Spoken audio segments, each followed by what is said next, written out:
subscribe to my channel before we dive into this. I still remember the exact second everything shattered. It was 10:47 p.m. on a Wednesday when I accidentally picked up her phone. The screen lit up with a message. Same time tomorrow. I can't stop thinking about last night. My stomach dropped so fast I thought I might be sick. I froze, phone in hand, while she hummed softly in the shower. The message wasn't vague. It wasn't open to interpretation. It was betrayal spelled out in plain text. For a few moments, I just stood in the living room, staring at that thread. Anger didn't hit first. Denial did. This has to be a mistake. I told myself, it can't mean what it looks like. But curiosity is a cruel companion. I scrolled through weeks, months, messages about hotel rooms, excuses, lies. He thinks I'm at yoga. You make me feel alive again. I wanted to throw the phone, but my hands trembled too much. My heart felt like it was cracking open piece by piece. When she came out of the shower, towel wrapped around her, smiling as if nothing had changed, I couldn't even look at her. She mentioned the new Netflix show we'd been watching. I mumbled I'm tired and went to bed early. That night, I didn't sleep. I lay there next to her warmth, listening to her steady breathing while my mind screamed. I replayed the past few months.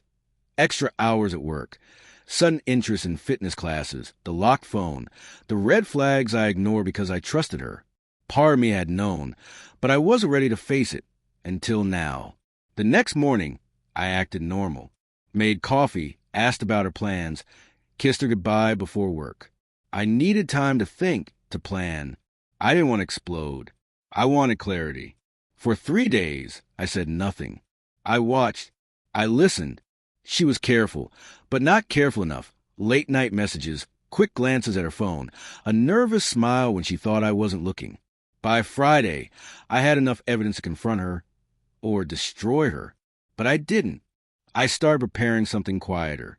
Saturday morning, I told her I had to work overtime. She kissed me on the cheek, said she'd spend the afternoon at yoga. I smiled, nodded, and left, except I didn't go to work. I followed her. It felt like a movie.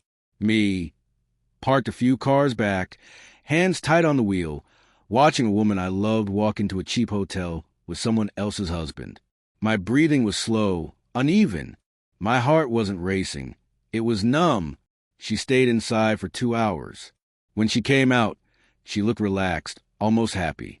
And in that moment, I realized a marriage I'd been trying to save no longer existed. That night, she came home and curled up next to me on the couch, asked how my day went, rested her head on my shoulder. I looked at her, really looked. The woman I'd built a life with. The woman I thought I'd grow old beside. I didn't say anything about what I saw. Didn't shout, didn't accuse. I just asked how she was doing. Then she started crying, real tears. She admitted feeling lost, distant from me, unsure who she was anymore. She said she loved me, but she needed something different. I listened quietly, pretending I didn't already know everything. When she finally stopped talking, I said something I'd rehearsed all day. I hope you find what you're looking for. I really do, but I can't be here while you look. She froze. What do you mean? I stood. I know, Sarah. Color drained from her face. She didn't ask how. She just apologized, begged, promised. Almost pathetic how fast the truth unraveled. I didn't yell. I didn't cry.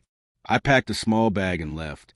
For a week, I stayed at a friend's apartment, ignoring her calls, texts, and emails. I'm so sorry. Please come home. She even came to my office once. I told security I was in a meeting. I couldn't face her. Not yet. One night, she sent a long message. She'd ended things with him. Realized how much she'd thrown away. She was willing to go to counseling, rebuild trust, anything. I stared at that message. I thought about saying yes because part of me still loved her despite everything. But love built on lies doesn't hold. It rots from the inside. 3 weeks later, I filed for divorce. Not out of revenge, but because I understood something simple and painful. Sometimes walking away is the only way to heal. The day the papers were finalized, she came to my door. She looked smaller, like guilt had eaten away at her confidence. She said she still loved me, that she'd never forgive herself. I told her quietly, "I forgive you." She broke down crying. I meant it, not because she deserved forgiveness, but because I did. Carrying her betrayal was poison. Letting it go was freedom. It's been 8 months since then. I live alone now. My apartment is quiet, clean, peaceful in a way my marriage never was. Sometimes I catch myself thinking about her laugh, her favorite coffee mug, the way she hummed in the mornings. And then I remember that night, the message on her phone, the look on her face when she realized I knew. It still hurts, but it doesn't control me anymore.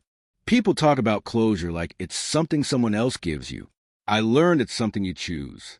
You find at the moment you stop asking why and start saying enough. I discovered a truth about my wife.